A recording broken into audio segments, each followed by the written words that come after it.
संस्कार भारती की online class में सभी विद्यार्थियों का स्वागत है। प्रिय विद्यार्थियों, आज हम बीए पार्ट 3 आधुनिक काव्य के शाटोत्री कविता के महान कवि सुदामा पांडे के बारे में पढ़ेंगे, जिन्हें धूमिल के नाम से जाना जाता है। धूमिल के बारे में संक्षिप्त परिचय देना चाहूंगा कि धूमिल का जन्म 1936 में हुआ था और इन्होंने भारत की आजादी के बाद की जो दशा थी उस दशा के ऊपर अपनी लेखनी चलाई है। कवि धूमिल भारत के आजादी के बाद में जो समाज में परिवर्तन हुआ, लोगों के जीवन में जो परिवर्तन आया, उस परिवर्तन को अपनी कविताओं का विषय बनाया। देखिए, इनका नाम सुदामा पांडे के नाम से ये जाने जाते हैं और किंतु इनको पहचान मिली धूमिल के नाम से। और साथ ही साथ इनके पिता का जो नाम है वो शिव नारायण पांडे और माता का नाम रजवंती देवी था। और शिक्षा के प्रति इनका वैसा आकर्षण नहीं रहा, ये ज्यादा वैसे पढ़े लिखे नहीं थे। फिर भी इनकी हमारे जो देश की वर्तमान स्थिति है उस वर्तमान स्थिति के ऊपर ये तीखा और सटीक व्यंग्य करते हैं। देखिए, शाटोत्री कविता सन 1960 में लिखी गई थी। ये विशेष कालावधि में लिखी जाने के कारण ये कविता शाटोत्री कविता के नाम से जाने जाते हैं। कवि जो सुदामा पांडे हैं वो शाटोत्री कविता के प्रमुख अग्रणी कवि माने जाते हैं और इन्होंने ए कविता के नाम से एक आंदोलन की शुरुआत की थी, जिसमें यह बताया गया कि वर्तमान समय में कविता का रूप किस तरह का होना चाहिए। और साथ ही साथ इनकी जो रचनाएं हैं उनके बारे में संक्षिप्त रूप से परिचय देना चाहूंगा। 1972 में पहला काव्य प्रकाशित हुआ जिसका नाम था संसद से सड़क तक। दूसरा काव्य का प्रकाशन हुआ 1977 में जिसका नाम था कल सुनाना मुझे। और तीसरा काव्य प्रकाशन हुआ 1984 में सुदामा पांडे का प्रजातंत्र। तो इस प्रकार ये तीन जो प्रकाशक थे प्रकाशन ये काफी प्रसिद्ध रहे। और एक लिखा था उन्होंने सुदामा पांडे का प्रजातंत्र, जो इनकी मृत्यु के बाद में उनके पुत्र रतन शंकर पांडे ने इसका प्रकाशन करवाया था। देखिए, धूमिल की कविता जो वर्तमान समय की आजादी के बाद की स्थिति का चित्रण करती है। रोटी और संसद, अकाल दर्शन, मोचीराम, ये सभी कविताएं, ये नक्सलवाड़ी और पटकथा, ये सभी जो कविताएं हैं वर्तमान संदर्भ में हमारे देश की जो दशा है उस दशा के ऊपर व्यंग्य करती है। आजादी के बाद में हमारे देशों में लोगों ने ये सोचा कि अब हमें आजादी मिल गई है और निश्चित रूप से हमारे समस्त प्रकार के जितने भी सपने उन्होंने देखे हैं वो पूर्ण होंगे। रोटी, कपड़ा और मकान, अब कोई शिक्षा से वंचित नहीं होगा। इस तरह के अनेक प्रकार के सपने हमने अपने मन में सुजोए थे, किंतु इसका परिणाम यह हुआ कि आजादी के बाद में भी जो देश की विकास की गति होनी चाहिए नहीं हो सकी। इसके पीछे किन लोगों का हाथ है? क्या सत्ताधारी लोग हैं जो अपना ही विकास करना चाहते थे, देश हित की अपेक्षा अपना हित को ही सर्वाधिक महत्व देते थे। उनके ऊपर सुदामा पांडे ने तीखा व्यंग्य किया है। उन्होंने एक कविता लिखी थी जो काफी प्रसिद्ध रही है इनकी, यानी संसद से सड़क तक, जिसमें यह बताया है कि एक आदमी रोटी बेलता है तो एक आदमी रोटी खाता है, तो एक आदमी न रोटी बेलता है न खाता है बल्कि रोटी से खेलता है। वह कौन है? मेरी संसद मौन है। इस तरह की जो बातें हैं बहुत ही सरल तरीके से उन्होंने हमारी जो भूख, गरीबी और वर्तमान स्थिति के ऊपर कटाक्ष किया है। कवि धूमिल पांडे वर्तमान में हमारे देश की जो स्थिति हुई है, शिक्षा के ऊपर भी इन्होंने कहा है कि हमारे देश में शोषण का प्रमुख कारण है वो है अशिक्षा। अशिक्षा के कारण जो हमारे अनपढ़ लोग हैं, किसान वर्ग के लोग हैं, मजदूर लोग हैं, वो कुछ भी नहीं जानते, एक निरह पशु की तरह उनका जीवन होता है। वहीं सत्ताधारी लोग और स्वार्थी जो लोग हैं वो उनका भरपूर शोषण करते हैं। कवि सुदामा पांडे ने ऐसे लोगों को सजग और जागरूक होने का आह्वान किया है कवि सुदामा पांडे एक ऐसे कवि थे जिन्होंने हमारे समाज को नई गति देने के प्रयास किया। सुदामा पांडे की कविता के बारे में कहा जाता है कि उन्होंने कई कविताओं में गालियों का भी प्रयोग किया। अश्लीलता इनकी कविताओं में दर्शित होती है। तो वहीं हम कहते हैं ना कि जब व्यक्ति को क्रोध आता है तो कुछ न कुछ गलत बोलता है वो, तो कविताओं में भी अपने आक्रोशित भाव को उन्होंने कवि धूमिल ने व्यक्त किया है। क्योंकि आजादी के बाद में जो सपने या जो हमारे सपने अधूरे रह गए थे उन्हें पूर्ण होने की हमें आशा थी, किंतु इन सत्ताधारियों ने अपने स्वार्थ के लिए आम आदमी का शोषण किया। आजादी के बाद हमारी स्थिति में कोई परिवर्तन नहीं हुआ और इस तरह से एक तीखा व्यंग अपनी कविता के माध्यम से किया है। सरकार अनेक योजनाएं बनाती है गरीब लोगों के लिए, मजदूरों के लिए, किंतु वास्तविक रूप से उन तक वो लाभ, वो फायदा नहीं पहुंच पाता, क्योंकि सत्ताधारी लोग उन्हीं की सारी जितनी भी योजनाएं उनका फायदा उठा ले जाते हैं और इस तरह से गरीब आदमी गरीब और अमीर आदमी और अधिक अमीर हो जाता है। ये हमारे देश की विडंबना है, ये देश की स्थिति है जिसका बयान धूमिल ने अपनी कविताओं के माध्यम से किया है।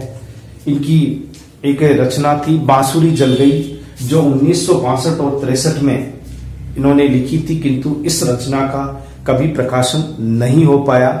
काफी अच्छी कविताएं इन्होंने इसमें लिखी है, किंतु कुछ रचनाएं ऐसी भी थी जो यानी प्रकाशित नहीं हो पाई। उनमें से एक रचना यही थी।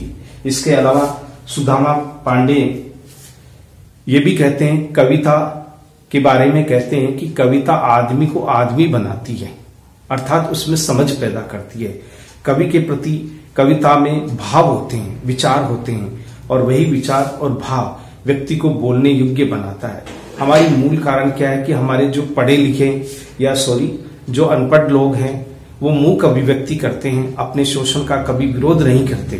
वो चुपचाप निरह पशु की भांति उनका जीवन हो जाता है, जहां उन्हें कहो वहां अंगूठा लगा देते हैं। तो कहने का मतलब यह है कि वो एक ऐसा लगता है कि वो दया के पात्र हो गए, जबकि दया के पात्र नहीं है।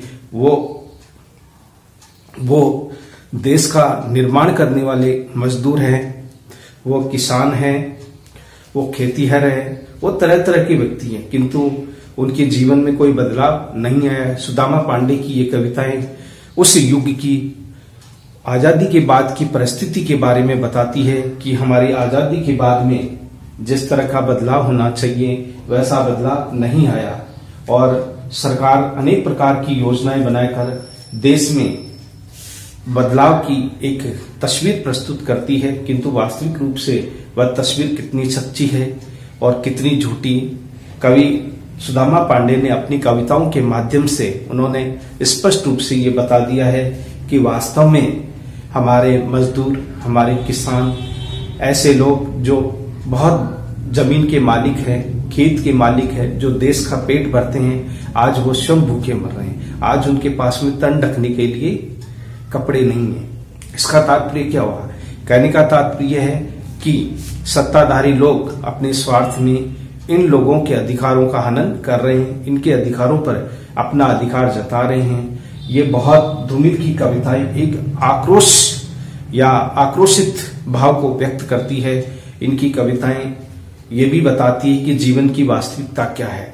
हम जो कहते हैं वास्तव में उसके अनुरूप कार्य होता है या नहीं होता है। कवि धूमिल ने अनिवार्य रूप से हमारे सामाजिक समस्याओं के ऊपर, भूख और विषमता पर, भ्रष्ट राजनीति पर और तथा मानवीय आस्था पर और अन्याय और अत्याचार के ऊपर इन्होंने अपनी कविताओं पर लेखनी चलाई है।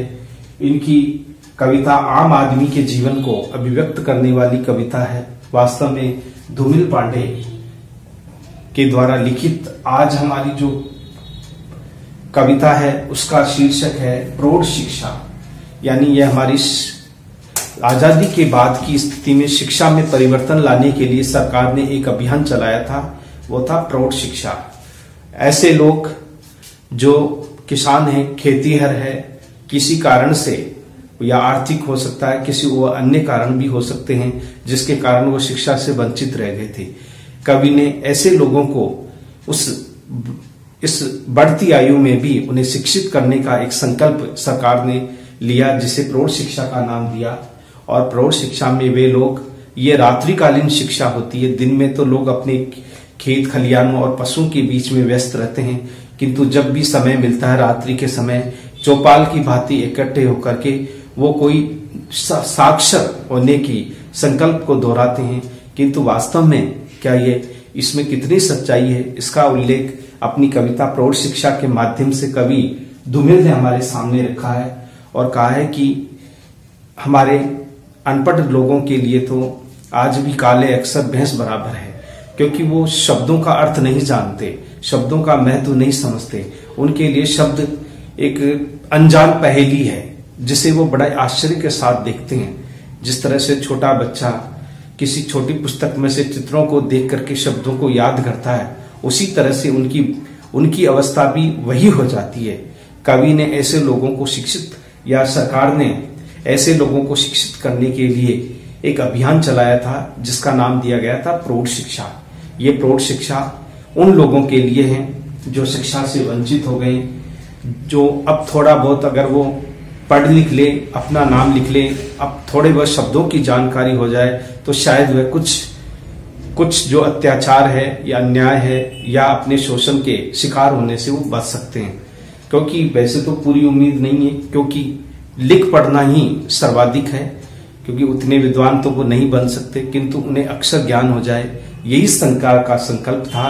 और प्रौढ़ शिक्षा के अंतर्गत सरकार ने काफी पैसा खर्च किया है और ये चाहते हैं कि ग्रामीण क्षेत्र में इस अभियान को चलाया जाए ताकि हमारे लोग अधिक से अधिक साक्षर हो, देश के विकास में अपना योगदान दे सके, शोषण से मुक्त हो सके। इसके लिए सुदामा पांडे ने भी अपनी कविता प्रौढ़ शिक्षा के अंतर्गत उस प्रौढ़ शिक्षा की वास्तविकता और सच्चाई को बिल्कुल खोल करके हमारे सामने रखा है, क्योंकि वे कुछ भी दुराव छिपाव नहीं रखते। जो कुछ भी हमारे सामने प्रौढ़ शिक्षा के संदर्भ में कवि सुदामा पांडे ने कहा है वो सार्वभौमिक सत्य है। वास्तविक रूप से इनकी कविताएं हमारे देश की उस स्थिति का बखान करती है कि आजादी के बाद में हमारी जो दशा होनी चाहिए उस दशा से बदतर हो गई। हमने सोचा था कि अब कोई भूखा रहकर बच्चा स्कूल नहीं जाएगा, अब कोई छत बारिश में टपकेगी नहीं, अब कोई निरक्षर नहीं रहेगा, किंतु वास्तविक रूप से उसके उलट हुआ। जो वास्तविक तस्वीर हमारे सामने आती है वो ये है कि वास्तव में गरीबों के और मजदूरों के नाम पर, किसानों के नाम पर हमारे सत्ताधारी लोग अनेक योजनाएं बनवा लेते हैं और फिर उन योजना का लाभ स्वयं ही उठा लेते हैं। उन लोगों तक ये योजनाएं सफल नहीं हो पाती। अतः उस वर्तमान स्थिति के ऊपर, उस देश की वर्तमान स्थिति का ये बखान करती है ये साठोत्तरी कविता, जिसका नाम है, कवि ने बड़े ही आकर्षक शब्दों में, इसका सरलतम शब्दों में हमारे सामने इस कविता का स्वरूप प्रस्तुत किया है। कवि ने, देखिए, आइए हम इस कविता को पढ़ते हैं।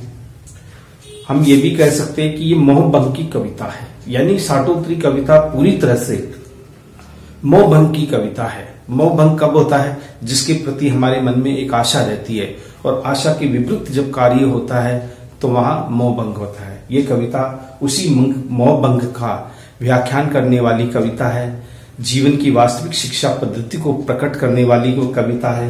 आइए हम इस प्रौढ़ शिक्षा के बारे में पढ़ते हैं। देखिए क्या कहते हैं। काले तख्ते पर सफेद खड़िया से मैं तुम्हारे लिए लिखता हूं ऐ, और तुम्हारा मुख किसी अंधी गुफा के द्वार की तरह खुल जाता है आ।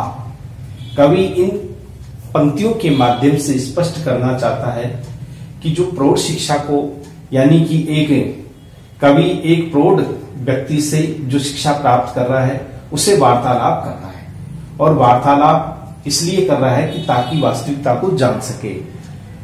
वो काले तख्ते पर, यानी बोर्ड के ऊपर, काले बोर्ड पर एक सफेद, जिसे चौक के द्वारा वह कुछ लिखता हूं, और वो पहला शब्द है ए लिखता है, क्योंकि ज्ञान होना चाहिए शुरुआत शब्द ऐसे ही स्वर से। जब स्वर ज्ञान होगा तो निश्चित रूप से धीरे धीरे वर्ण ज्ञान भी हो जाएगा। तो सबसे पहले कवि ने काले तख्ते पर किया, काले बोर्ड पर सबसे पहले चौक से सफेद, चौक से खड़िया, यानी चौक से मैं तुम्हारे लिए लिखता हूं। कवि कह रहा है सिखाने के लिए, प्रौढ़ व्यक्ति है, सीखने के लिए वहां उपस्थित है और वो लिखता है तो वह मुख की ओर देखता है, क्योंकि उसके लिए शब्द जो है वो किस प्रकार का, ऐसा लगता है कि मानो शब्द नहीं है, ये उसके लिए अन्याय है, ये उसके लिए अत्याचार है, ये उसके लिए, इसके लिए एक विडंबना है। ये उसके मुंह से निकलता लिखता हूं और तुम्हारा मुख किसी अंधी गुफा के द्वार की तरह खुल जाता है। अर्थात वो शब्द से अनभिज्ञ रहता है, तो वो शब्द निकलता है उसके मुंह से। अंधी गुफा का मतलब होता है, अंधी गुफा का मतलब होता है जहां अंधकार हो, क्योंकि यहाँ शिक्षा की ज्ञान नहीं है, शब्दों का ज्ञान नहीं है प्रौढ़ व्यक्ति को, तो उसके लिए शब्द किसी अंधी गुफा से कम नहीं है, वो अंधी गुफा के समान है, अर्थात अनभिज्ञ है वो।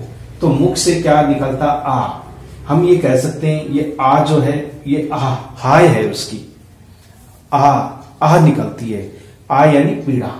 वो उस समय को याद करता है जब शिक्षा पढ़ने का समय था, किंतु वह पढ़ नहीं पाया, पढ़ना लिखना चाहता था, किंतु वह आर्थिक विषमता के कारण या अन्य किसी कारण से पढ़ नहीं पाया। आज उसी की दास्तान शब्द निकलता बार बार। ये जो शब्द है ये उसकी वेदना को प्रकट करता है, उसके दुख को प्रकट करता है। ये भविष्य है, यानी शब्दों की दुनिया में आने की सहमति। तुमने पहली बार बीते दिनों की यातना के खिलाफ मुंह खोला है। कवि कहता है हमारे लोग प्रौढ़ शिक्षा प्राप्त करके अपने भविष्य को चुनेंगे, अपने भविष्य का निर्माण करेंगे। ये शब्दों की दुनिया है जिसमें तरह तरह के उस शब्दों से अवगत होंगे, शब्दों के बारे में जानेंगे कि भाई शब्द क्या है जो हमारे भविष्य का निर्माण करते हैं, जो हमें अन्याय और अत्याचार से बचाते हैं, जो हमारे अधिकारों की रक्षा करते हैं। वह हमारे भविष्य के लिए एक सुनहरा सपना है। तो कवि यहाँ कल्पना करता है, ये आने की सहमति है। भाई मैंने तुम्हें बुलाया, किस लिए बुलाया, कि तुम्हारी सहमति मिली कि मुझे पढ़ाया जाए, मैं प्रौढ़ शिक्षा ग्रहण करना चाहता हूं, क्योंकि तुम्हारे मन में एक जिज्ञासा थी, एक मन में पढ़ने की इच्छा थी, इसलिए तुमने सहमति व्यक्त की और सहमति के अनुसार ही मैं तुम्हें पढ़ा रहा हूं। तुमने पहली बार बीते दिनों की यातना के खिलाफ मुंह खोला है। कवि कह रहा है तुमने बहुत कष्ट सहा है, तुमने बहुत दुख झेले हैं, तूने बीते हुए दिनों की यातना का मतलब होता है पीड़ा, पीड़ा के खिलाफ अपना मुंह खोला है। क्योंकि जो बेचारा किसान है, मजदूर है, अपने अधिकारों के लिए कभी नहीं लड़ा, कभी नहीं उठ खड़ा हुआ, हमेशा ही उसकी आलोचनाएं या उसकी का शोषण होता रहा है। कवि ने यहाँ कहा है कि ये जो शब्द है, ये शब्द जिससे हम साक्षर होंगे, जिससे हम सीखेंगे, जिससे हमारा भविष्य का निर्माण होगा, मैं तुम्हारे कहने पर ही, तुम्हारी सहमति होने पर ही मैं तुम्हें पढ़ा रहा हूं, बता रहा हूं कि कैसे शब्दों की दुनिया है। ये शब्दों की दुनिया है, ये माया जाल है शब्दों का। तुमने पहली बार बीते दिनों को याद किया, उस दुख को, उस पीड़ा को याद किया कि खास हम भी पढ़ लिख लेते या हम भी शिक्षित हो जाते तो शायद इतना दुख और इतनी पीड़ा नहीं भोगते। तो ये बीते दिनों की दास्तान को याद दिलाते हैं, क्योंकि ये कोई उम्र पढ़ने की नहीं है, घर परिवार को संभालने की उम्र होती है। किंतु बचपन में जो अशिक्षित रह गए, बाद में यही प्रौढ़ होने पर ये खलने लगा, ये कष्ट देने लगा कि क्यों नहीं हम पढ़ लिख सके।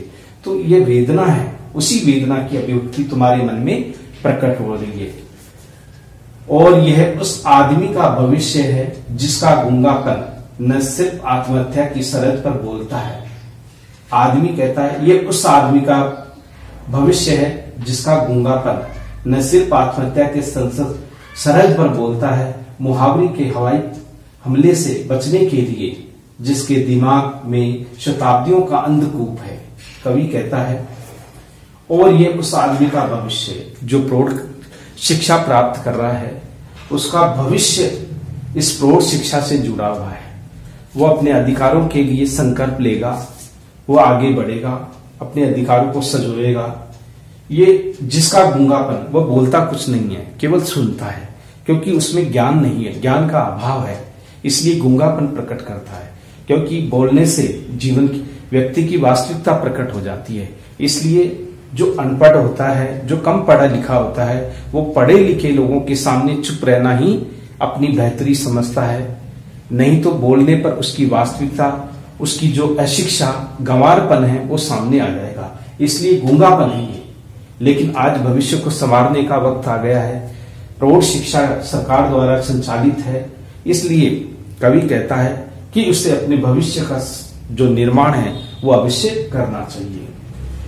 न सिर्फ आत्महत्या की शरत पर बोलता है। देखिए, ये आदमी ऐसा है जो दर्द को, पीड़ा को, दुख को इतना सहन करता है कि अगर उसके स्थान पर कोई दूसरा व्यक्ति हो तो वो आत्महत्या कर सकता है। वो उस सीमा तक पहुंच जाता है। सरहद का मतलब होता है सीमा। उस सीमा तक पहुंच जाता है, उस जगह तक पहुंच जाता है, किंतु वह अडिग रहता है क्योंकि वह अपने हाल में जीता है। चाहे शिक्षित न हो, लेकिन जीवन जीने की उसमें कला है। अशिक्षित है, लोग उसका शोषण करते हैं, फिर भी वो आत्महत्या की कभी सोचता नहीं है, आगे नहीं बढ़ता वो आत्महत्या। फिर भी अगर उसके स्थान पर कोई हो तो वो आत्महत्या कर सकता है। सरहद पर बोलता है।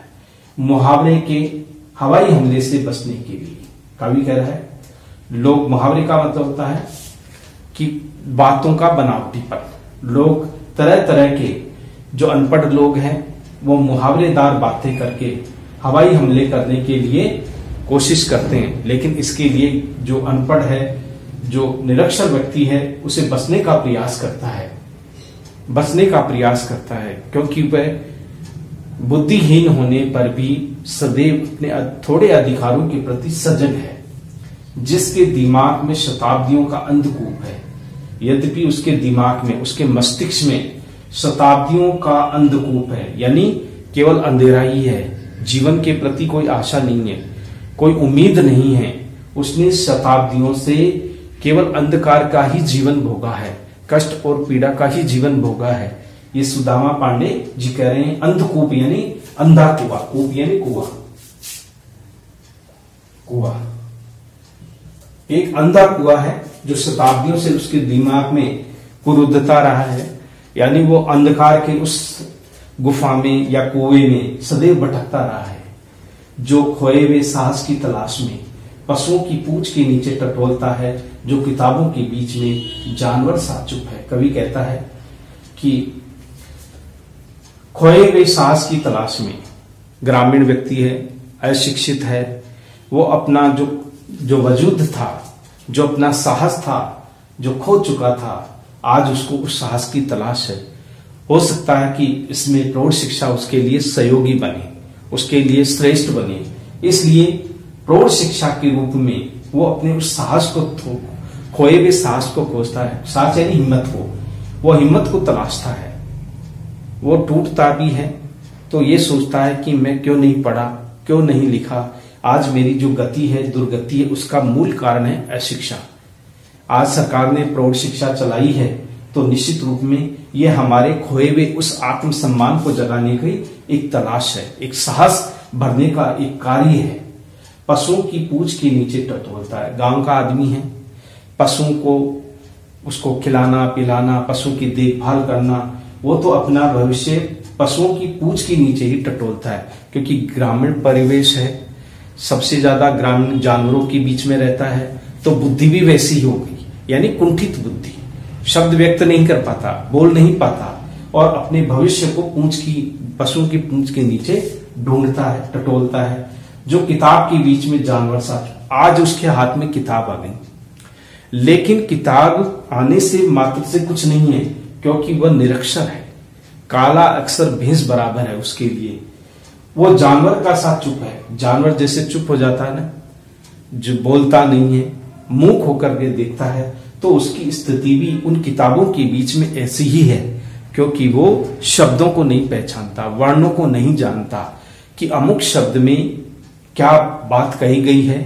इसलिए उसकी स्थिति उस जानवर की भांति है जो चुप रहता है, जो बोलता नहीं है, जो कुछ नहीं कहता। ये उस आदमी का भविष्य है जो अचानक टूटते टूटते इस तरह से तन गया है। कवि कहता है ये उस आदमी का भविष्य है। किसका? जो अनपढ़ है, जो गंवार है, जो निरक्षर है, जो गांव में ही अपने जीवन को, संपूर्ण जीवन को व्यतीत कर दिया, जिसने अपनी संपूर्ण भविष्य को दांव पे लगा दिया, लेकिन वो शिक्षित नहीं हो सका। आज शिक्षा प्राप्त करने का एक सुनहरा मौका है। सरकार प्रौढ़ शिक्षा का एक बृहत्तर कार्यक्रम चला रही है ताकि हमारे ग्रामीण लोग अधिक से अधिक साक्षर हो सके, अपने अधिकारों से परिचित हो सके, वे हमारे समाज को, हमारे देश को कुछ क्षेत्रों में आगे बढ़ा सके। तो एक अक्षर ज्ञान एक प्रयास है। प्रौढ़ शिक्षा संपूर्ण अध्ययन का एक विषय नहीं है। प्रौढ़ शिक्षा का तात्पर्य यह है कि व्यक्ति को केवल शब्दों का ज्ञान करवाना है ताकि वो उनका कोई शोषण न कर सके। इसलिए शब्द अभिव्यक्ति ही है उसका उद्देश्य। ये उस आदमी का भविष्य है, ये प्रौढ़ शिक्षा, जो आज अचानक टूटते टूटते इस तरह तन गया है। अब आदमी को प्रौढ़ शिक्षा मिल रही है, आज वो अपने अधिकारों को समझने लगा है। तो कहां तो वो टूट रहा था, बिखर रहा था, निराश हो गया था, लेकिन प्रौढ़ शिक्षा के माध्यम से उसे एक नया जीवन मिला है। जीवन का एक नया उद्देश्य उसके सामने आया है। कवि ने वह टूटते टूटते वो टूट चुका था, दुखों से, पीड़ाओं से, अशिक्षा से ये इतना कुंठित हो गया था कि वो टूटते टूटते अचानक प्रौढ़ शिक्षा के कारण वह तन गया। यानी उसमें हिम्मत आ गई है, उसमें ताकत आ गई है, अपने अधिकारों के लिए लड़ने के लिए वो तत्पर है। अब उसका कोई शोषण नहीं कर सकता, क्योंकि सरकार ने प्रौढ़ शिक्षा का ऐसा कार्यक्रम, सबल कार्यक्रम चलाया है जिससे कि ग्रामीण क्षेत्र में लोगों को शिक्षित किया जा सके। तो इसलिए वो क्या है, तन गया है, हिम्मत आ गई उसमें साहस आ गया है, वो तन गया यानी मजबूत हो गया है कि कल तक जो मवेशी खाना था उसके लिए आज पंचायत भवन बन गया है। कवि कहता है सुनदुमिल कि देखिए, जहां पहले मवेशी खाना का मतलब होता है जहां जानवर बंधे रहते थे, एक बाड़ा था जानवरों का, आज वहां सरकार ने पंचायत भवन बन गए, अर्थात विकास हुआ है। सरकार योजनाओं को सफल बनाने के लिए बहुत सारे लोगों को या संस्थाओं को निर्धारित करती है उद्देश्य कि भाई आपको ये काम करना है। पंचायत के माध्यम से भी जो पहले मवेशी खाना था, आज वहां पंचायत भवन बन गए हैं। पहले वहां जानवर चरा करते थे, रहा करते थे, आज वहां पंचायत भवन बन गया। यानी ये गांव का एक विकास है, प्रौढ़ शिक्षा के कारण ही संभव हो चुका है। न प्रौढ़ शिक्षा होती और न पंचायत भवन बनते हैं। तो मवेशी खाना का मतलब होता है जहां पशुओं को रखा जाता है या बांधा जाता है, आज वही स्थान क्या बन गई है, पंचायत भवन बन गई। लालटेन की लो जरा और तेज करो। वहां देखिए प्रौढ़ शिक्षित होने वाले जो लोग हैं, ये रात का समय है जब वो सभी कार्यों से निवृत्त हो जाते हैं, जानवरों से, खान पान से, सभी कुछ। ये रात के समय, जब संध्या के बाद के समय, जब पूरी तरह से सभी कामों को निपटा लेते हैं, तो प्रौढ़ शिक्षा के रास्ते पर चल पड़ते, एक जगह इकट्ठे होते चौपाल में, और साक्षर होने के लिए वहां सभी इकट्ठे होते हैं। तो देखिए, तो वहां जो पढ़ाने वाले गुरुजी हैं या अध्यापक है जो प्रौढ़ शिक्षा उन्हें देता है, वो ये कहता है लालटेन की लो जरा तेज करो, यानी ताकि सबको मैं देख सकूं, सबको अक्षर ज्ञान हो सके। इसलिए लालटेन की, क्योंकि उस समय बिजली जैसी सुविधाएं नहीं है जैसी वर्तमान समय में आज हमारे देश में है। उस समय इतनी व्यवस्थाएं नहीं थी, न कोई रोशनी का कोई साधन था। फिर भी एक सरकार का अपना एक प्रयास था प्रौढ़ शिक्षा, जिसके माध्यम से ग्रामीण क्षेत्रों में एक नई जागृति और नई प्रौढ़ शिक्षा को चला करके लोगों को चेतना करने का काम सरकार ने किया। तो देखिए, तो उसने कहा लालटेन की लो तेज करो, उसे यहां पेड़ की गड़ी हुई कील से टांग दो, एक जगह रख दो पेड़ के ऊपर ही, क्योंकि वहां खुले में ही बैठते हैं सब लोग, न कोई भवन होता है, क्योंकि वहां बिल्कुल वही लोग हैं जो वास्तव में अक्षर ज्ञान प्राप्त करना चाहते हैं, जो कुछ बनना चाहते हैं, कुछ जीवन में प्राप्त करना चाहते हैं। क्योंकि वैसे तो उनको पूर्ण शिक्षित तो होना संभव नहीं है, किंतु अगर अक्षर ज्ञान भी हो जाए तो वो कम से कम कहीं भी जाए तो कम से कम उनको इस तरह की दुविधाओं का सामना न करना पड़े। इसलिए साक्षर होना श्रेष्ठ है। उसे इस पेड़ की गड़ी हुई कील में टांग दो, आदेश देते हैं यहां लगा दो ताकि रोशनी हो सके। हाँ अब ठीक है, वो कहते हैं ठीक है, सब दिख रहे हैं, सब सुन रहे हैं और सबकी नजर, मैं सबके ऊपर मेरी नजर है। कौन क्या सीख रहा है देखिए, मैं एक बार फिर वह सब बतलाना चाहूंगा जिसे मैंने कल कहा था। यहां देखिए, कोई भी चीज अध्यापक जैसे कल पढ़ाया, आज पढ़ाया, तो वो कल जाके पूछेगा कल मैंने क्या पढ़ाया था। तो ये एक अच्छी शिक्षा का एक संदर्भ है। यहां पर यह भी बताना चाहिए कि कहीं ऐसा तो न हो कि मैं आगे आगे पढ़ाता जाऊं, पीछे पीछे भूलते जाए। इसलिए जो प्रौढ़ शिक्षा देने वाला व्यक्ति है, अध्यापक है, वो ये कहता है कि जो मैंने कल बताया था तुम्हें, बस वहीं से हम शुरू करेंगे अपना सबक। जो शिक्षा है, सबक यानी शिक्षा, जो मैंने सबक यानी शिक्षा या पाठ, जो हम पाठ पढ़ रहे थे कल, वो पाठ वहीं से पढ़ेंगे जो हम कल शुरू कर रहे थे। क्या पढ़ा था उसमें, क्या विचार थे उसके बारे में हम पढ़ेंगे।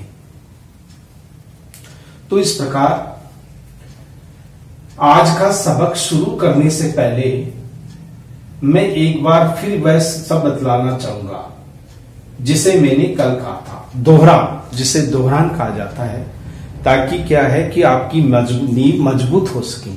हो सकता है कि इतने काम धंधों में आप भूल जाते हो कि कल हमने क्या पढ़ा था, क्योंकि जीवन व्यस्तताओं से भरा हुआ है, जीवन अनेक प्रकार की कठिनाइयों और समस्याओं से घिरा हुआ है, तो पता नहीं कब कोई समस्या उत्पन्न हो जाए। इसलिए मैं कल जो पढ़ा रहा था वहीं से मैं आज दोबारा से शुरू करने जा रहा हूं, बताना चाहूंगा जिसे मैंने कल बताया था।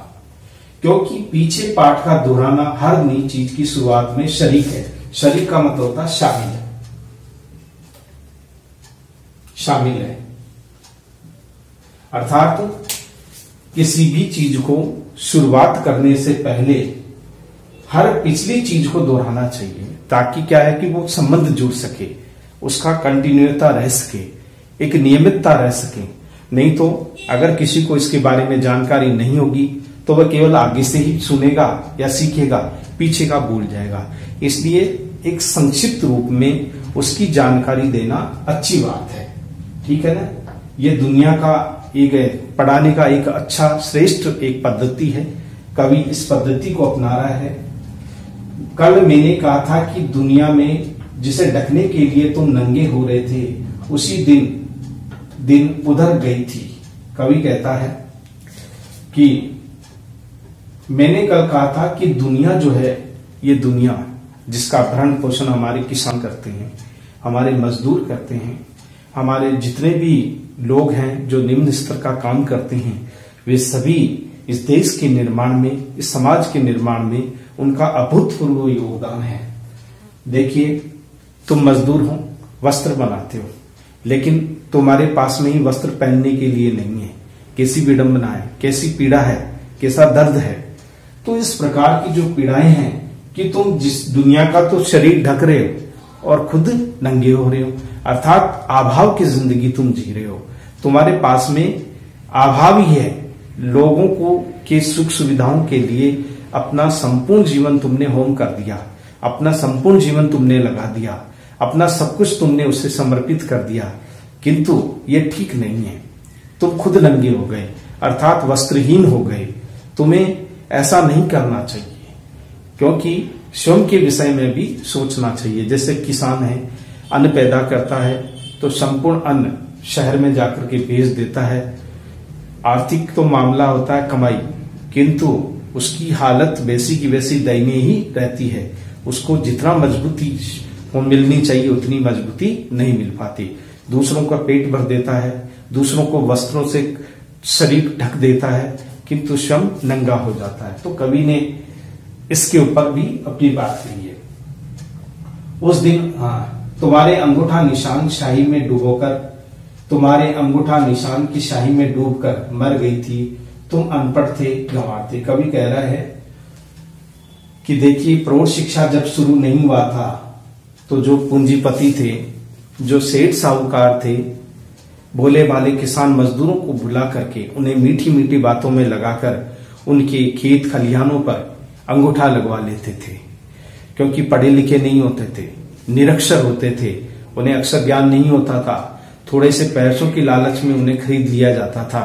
वो बेचारे बिना कुछ शब्द बोले ही सब कुछ सहन कर लेते थे, चुपचाप सब कुछ स्वीकार कर लेते थे। तो कवि ने कहा कि जिस दिन तुमने शाही में डूबोकर अपना अंगूठा लगाया, उस दिन तुम्हारी संवेदनाएं मर गई। उस दिन तुम्हारा जो दुख है वो कम नहीं हुआ बल्कि बढ़ गया। तुमने अपने लिए समस्याएं पैदा कर ली, क्योंकि तुम धरती से, इस मिट्टी से जुड़े हुए थे, उस समस्या से जुड़े हुए थे, किंतु तुम अनपढ़ थे, तुम गंवार थे। सबने तुम्हारे अनपढ़ और गंवार होने का फायदा उठाया।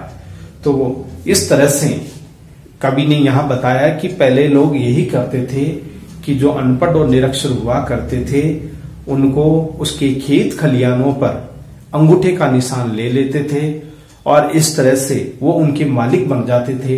एक खेतीहर जो व्यक्ति हैं वो खेती विहीन हो जाता था, उसी की अनजानेपन से, उसी के गंवारपन से, अर्थात वह अपने अधिकारों के प्रति लड़ नहीं पाता था, वह अधिकारों के प्रति जुड़ नहीं पाता था, उसका शोषण होता रहता था और फिर भी वो बोल नहीं पाता था। इसका मूल कारण है अशिक्षा।